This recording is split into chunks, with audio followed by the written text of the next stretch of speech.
सीधा सवाल पूछ रही हैं सुप्रिया। भाई नहीं लागू करनी पुरानी पेंशन योजना तो कह दो नहीं करनी। समीक्षा भी चल रही है, कहा जा रहा है राज्य अपना कर लें, पर उनको पैसा नहीं दिया जा रहा। अभी सुप्रिया जी ने खुद इस बात को कहा कि हर राज्य की परिस्थितियां अलग अलग होती हैं, और चूंकि परिस्थितियां अलग अलग होती है, इसलिए हर राज्य का अपना बजट भी अलग अलग होता है, तो उसके तहत फैसले लेने की बात हो रही है। लेकिन जो अभी बात कही जा रही है कि 10,000 करोड़ बट्टे खाते में डाल दिए गए, इसको पेंशन योजना से जोड़ना मैं सोचता हूँ शायद बिल्कुल निहायत नासमझी है। पर पेंशन धारकों के लिए इस समय की पेंशन को लेकर, डीए को लेकर, एरियर को लेकर बड़ी अपडेट आ चुकी है। जी हां दोस्तों, आज की इस वीडियो में पेंशन, डीए और साथ ही साथ यहां पर 18 माह के बकाया एरियर को लेकर बड़ी खबर सामने आई है। एक एक करके सभी खबरों को हम इस वीडियो के अंदर विस्तार से जानने वाले हैं। जी हां दोस्तों, आप सभी पेंशन धारकों की जो लंबित मांगे थी उन पर क्या बड़ा फैसला हुआ, क्या निर्णय आप सभी के लिए निकल कर आया, तमाम पेंशन से जुड़ी बड़ी मांगों को लेकर आखिरकार आप सभी के लिए क्या बड़ी खुशखबरी है, इस वीडियो में हम जानने वाले हैं। इसलिए दोस्तों आपसे निवेदन है कि आज इस वीडियो को आप लास्ट तक देखें, तभी दोस्तों आपको पता चलेगा कि आखिर पेंशन को लेकर क्या बड़ी खुशखबरी आप सभी के लिए सामने निकल कर आई है। और साथ ही साथ दोस्तों पेंशन से जुड़ी तमाम छोटे बड़े अपडेट आज की इस वीडियो में हम आपको देने वाले हैं। इसलिए दोस्तों आपसे निवेदन रहेगा कि आज की इस वीडियो को आप लास्ट तक देखें। सबसे पहले दोस्तों बात करते हैं केंद्रीय कैबिनेट की एक छोटी बैठक की। जी हां दोस्तों, केंद्रीय कैबिनेट की एक छोटी बैठक जिसमें क्या पर वित्त मंत्री निर्मला सीतारमण, 4 मंत्री भूपेंद्र यादव तथा कुछ अन्य केंद्र के मंत्री यहाँ पर मौजूद रहे थे, जिसमें यहाँ पर अनुराग ठाकुर जी भी मौजूद रहे थे। तो दोस्तों इस बड़ी केंद्रीय कैबिनेट की बैठक के अंदर आखिर आप सभी के लिए क्या बड़ा फैसला हुआ, सबसे पहले वो जानते हैं। इसके बाद आप सभी की पेंशन बढ़ोतरी, साथ ही साथ आप सभी के डीए को लेकर और 18 माह से बकाया डीए एरियर को लेकर आखिरकार क्या बड़ी खुशखबरी आप सभी को देखने को मिल सकती है, इसके बारे में यहाँ पर विस्तार से जानकारी बताएंगे। साथ ही दोस्तों पेंशन पर हो रहे देश में प्रदर्शन को लेकर आज क्या बड़ी खबर सामने आई है, आखिर ओपीएस की मांग कहां तक पहुंची है, क्या सरकार फिर से ओपीएस लागू कर सकती है, इसके बारे में भी हम संपूर्ण जानकारी इस वीडियो में विस्तार से देंगे। इसलिए आपसे निवेदन है कि आज इस वीडियो को आप लास्ट तक जरूर देखिएगा। दोस्तों सबसे पहले बात करते हैं यहाँ पर केंद्रीय मंत्रिमंडल की बैठक की। तो दोस्तों केंद्रीय मंत्रिमंडल की बैठक में आज ऐतिहासिक मुद्दों पर चर्चा होनी थी, लेकिन दोस्तों आप सभी के लिए बता दें कि इन मुद्दों में आप सभी की पेंशन बढ़ोतरी के मुद्दे के अलावा और कोई भी मुद्दा शामिल नहीं था। जी हाँ दोस्तों, यहाँ पर सिर्फ पेंशन बढ़ोतरी के बारे में जिक्र किया गया। पेंशन के मुद्दे पर देखें तो यहाँ पर पेंशन के मुद्दे पर बात सामने आई कि पेंशन धारकों के लिए जारी की गई टेबल को यहाँ पर एक बार फिर से मंजूरी मिलनी चाहिए, जिसके तहत पेंशन धारकों को उचित लाभ प्रदान किया जाना चाहिए। वही दोस्तों एक बड़ी खबर आप सभी के लिए, ईपीएस 95 पेंशन 9,000 प्लस डियरनेंस अलाउंस और मेडिकल फैसिलिटी, साथ ही साथ जो डिमांड आप सभी की राज्यसभा के अंदर रखी गई थी उसको लेकर बड़ी खबर सामने आई है। जी हां दोस्तों, तो आखिर क्या खबर आप सभी के लिए आई है, चलिए आपको बताते हैं। देखिए दोस्तों, राज्यसभा में इल्माराम करीम, सुगमम राम में हजारों पेंशनर्स को न्यूनतम पेंशन यहाँ पर जो है वो 1,000 रुपये मिल रही है और 1,000 से भी कम कुछ को मिल रही है। और इसी पेंशन में ईपीएस 95 पेंशन में बढ़ोतरी करके न्यूनतम जो पेंशन आप सभी की 9,000 रुपये करने की जो सिफारिश की थी। इसके साथ साथ इन मांगों में यहाँ पर महंगाई भत्ता और मेडिकल सुविधा भी पेंशनर्स को मिल जाए, यानी कि उनके परिवार को देने की मांग की थी। तो आखिर उस मांग पर क्या बड़ा फैसला हुआ है। साथ ही दोस्तों आपको बताएंगे कि सुप्रीम कोर्ट ने क्या स्पष्टीकरण 4 मंत्रालय को दिया है, इसके बारे में बात करें तो दोस्तों सुप्रीम कोर्ट के मामले में 4 मंत्रालय ने स्पष्ट कर दिया है कि माननीय उच्चतम न्यायालय की दिनांक 4/11/2022 के निर्णय में 22 अगस्त 2014 की अधिसूचना 509 के तहत निहित प्रावधानों को सही माना है। ऐसे में सुप्रीम कोर्ट ने निर्णय की जांच चल रही है, जिससे कि 4 मंत्रालय को फैसला लेने में देरी हो रही है। जी दोस्तों, तो मोटी मोटी बात की जाए तो यहाँ पर सुप्रीम कोर्ट के मामले में 4 मंत्रालय ने यह कहा है कि आखिर इस फैसले में देरी क्यों हो रही है। तो देरी इसलिए हो रही है कि सुप्रीम कोर्ट में इस मामले की अभी भी जांच चल रही है, इसलिए यहाँ पर देरी हो रही है। 4 मंत्रालय इसलिए कोई फैसला नहीं ले रहा है।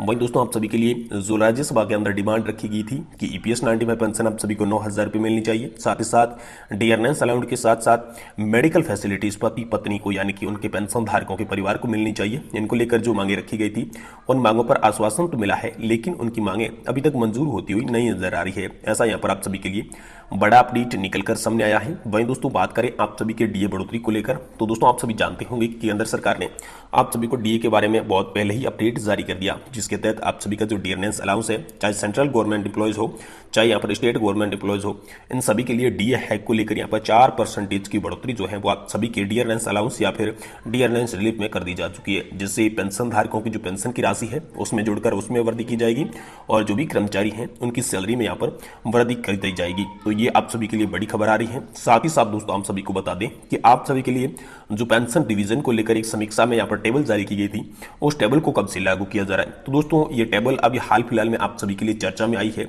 लेकिन टेबल को लागू करने का जो भी टाइम पीरियड है, समय सीमा है, वो कब तक की है, ऐसा सरकार ने कोई भी स्पष्ट नहीं किया है। जैसे ही सरकार की तरफ से इस टेबल के बारे में स्पष्टीकरण आएगा, हम आपको तुरंत देने की कोशिश करेंगे।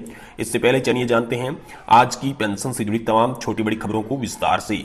तो दोस्तों पेंशन को लेकर एक बड़ी टीवी वीडियो में यहाँ पर आप सभी के लिए बीजेपी प्रवक्ता का बड़ा बयान सामने आया है। बीजेपी प्रवक्ता ने पहले ओल्ड पेंशन स्कीम लागू करने से देश की अर्थव्यवस्था को खतरा या फिर देश की अर्थव्यवस्था चरमरा जाएगी, इस प्रकार का बयान दिया था। आज फिर डिबेट में वही यहाँ पर जो प्रवक्ता था, उन्होंने ओल्ड पेंशन स्कीम पर सरकार वापस लौट सकती है ऐसे संकेत आप सभी के लिए देती है। जी हाँ दोस्तों, अब पीएम मोदी की सरकार यानी कि भाजपा सरकार, बीजेपी सरकार भी पुरानी पेंशन के मुद्दे को हवा देती हुई दिखाई दे रही है। ओपीएस का मुद्दा सभी के लिए बड़ा बन चुका है और आप सभी के लिए एक बार फिर से पुरानी पेंशन योजना लागू हो सकती है ऐसे संकेत सामने आ रहे हैं, क्योंकि पुरानी पेंशन योजना को लेकर लगातार जो यहां पर कर्मचारी संगठन है वो आंदोलन कर रहे हैं, लगातार तिरलिया कर रहे हैं, लगातार जन जागृत अभियान चला रहे हैं। जैसे में दोस्तों ये कहना उचित अनुचित नहीं होगा कि पुरानी पेंशन ने अब ले ली है अंगड़ाई और 2024 से पहले दिल्ली पर एक बार फिर से चढ़ाई। जी हाँ दोस्तों, पेंशन धारकों ने जैसे यहां पर पहले दिल्ली पर जंतर मंतर पर यहां पर हल्ला बोल किया, जिसके बाद दिल्ली की रामलीला मैदान में लाखों कर्मचारियों की भीड़ इकट्ठा हुई थी, जिसने यहाँ पर सरकार की नींव को हिलाकर रख दिया था और सरकार के जहन में यह मुद्दा डाला कि कर्मचारियों का मुद्दा आखिर कितना बड़ा मुद्दा है। तो दोस्तों एक बार फिर से आप सभी के लिए बड़ी खबर आई है कि कर्मचारियों ने कमर कस ली है। 2024 की चुनाव से पहले यहाँ पर आप सभी की सभी मांगे मंजूर करने के लिए यहाँ पर तत्पर हो गए हैं, तैयार हो गए हैं। साथ ही दोस्तों केंद्रीय कर्मचारियों के लिए एक बड़ा तोहफा है, जिसमें दोस्तों यहाँ पर सैलरी और पेंशन के साथ साथ एरियर मिलेगा। जी हाँ दोस्तों, आप सभी जानते होंगे कि आप सभी का 18 माह का डीए एरियर जो कि कोरोना के समय में आपका फ्रीज कर दिया गया था, रोक दिया गया था, जो कि फंड की कमी के कारण, क्योंकि मोदी सरकार का ये कहना था कि इस महामारी के समय में ज्यादातर फंड यहाँ पर जो है वो लगाया जा रहा है दवाइयों के टाइम पे, यहाँ पर अच्छी हेल्थ मेडिकल के लिए लगाया जा रहा है। तो इसी को देखते हुए यहाँ पर आप सभी के लिए जो 18 माह का डीए एरियर था उसे फ्रीज कर दिया गया था। तो एक बार फिर से डीए एरियर को लेकर आप सभी के लिए बड़ी खबर सामने आ रही है। तो आप सभी के लिए डीए एरियर को लेकर ये बड़ी खबर सामने आई है कि सरकार ने हाल ही में एक अपडेट जारी किया है, जिसके तहत आप सभी केंद्रीय कर्मचारी, राज्य कर्मचारी और पेंशन धारकों को यह बता दिया गया है कि आप सभी का 18 माह का फ्रीज किया गया डीए एरियर आप सभी को जल्द ही दिया जाएगा। इसके लिए यहाँ पर अलग अलग 3 किस्तों का अनाउंसमेंट कर दिया जा चुका है। पहली किस्त ज्यादातर पेंशन धारक और कर्मचारियों के खाते में ट्रांसफर कर दी जा चुकी है। वहीं दूसरी किस्त को लेकर उनकी डेटिंग फिक्स की जा रही है, लेकिन जिन भी पेंशन धारकों को यहाँ पर पेंशन की पहली किस्त नहीं मिली है, उन्हें दोस्तों माह के एंडिंग से पहले पेंशन धारकों को 18 माह के डीए एरियर की पहली किस्त ट्रांसफर कर दी जाएगी और जिनके खाते में पहली किस्त आ चुकी है उन्हें यहाँ पर दूसरी किस्त मुहैया करा दी जाएगी। तो पेंशन पर सरकार अब का रुख सरकार का साफ दिखाई दे रहा है, क्योंकि लगातार पुरानी पेंशन बहाली के मुद्दे पर जो पत्रकार रहे थे उन्होंने भी सरकार को सलाह दी और सरकार को मानने के लिए कहा। तो सरकार उनकी सलाह पर भी विचार कर रही है और बूढ़े पेंशन धारकों के लिए केंद्र की मोदी सरकार भी जानती है कि शानदार सुविधाएं उपलब्ध होना जरूरी है, वरना जो बूढ़े पेंशन धारक है वो इन दोनों मोदी सरकार का साथ नहीं देने वाले हैं। दोस्तों मोदी सरकार के जहन में ये मुद्दा इसलिए भी आया क्योंकि जब मोदी सरकार ने हाई लेवल पैनल को सिफारिश दी थी कि आप पेंशन की सिफारिश करें, तो दोस्तों पेंशन की जांच करें, और इसी को लेकर हाई लेवल पैनल ने सरकार से एक सिफारिश की है कि एनपीएस में बड़ा बदलाव करना पड़ सकता है। या तो एनपीएस में बदलाव करके 40 से 45% की पेंशन दी जाए, या फिर ओपीएस के अंदर ही ओपीएस लागू करके 50% पेंशन गारंटीड तौर पर दी जाए। तो इन सभी मसलों के बाद यहां पर जो है केंद्र सरकार के जहन में पेंशन का मुद्दा आया और आप सभी के लिए पेंशन का ये जो मुद्दा है 2024 के चुनाव से पहले सॉल्व होना चाहिए, ऐसा जो है कर्मचारियों का भी मानना है, पेंशन धारकों का भी कहना है। दोस्तों क्या अगर आपका मुद्दा 2024 के चुनाव से पहले सॉल्व नहीं होता है तो क्या आप किस बीजेपी पार्टी को वोट देंगे या फिर अन्य किसी दल को चुनेंगे? क्योंकि दोस्तों वोट फॉर ओपीएस की बात कर रहे हैं, जो पेंशन का काम करेगा वही देश में राज करेगा। इस थीम पर लगातार पेंशन धारक जो है वो काम कर रहे हैं। तो इसके बारे में आपकी क्या राय है हमें कमेंट करके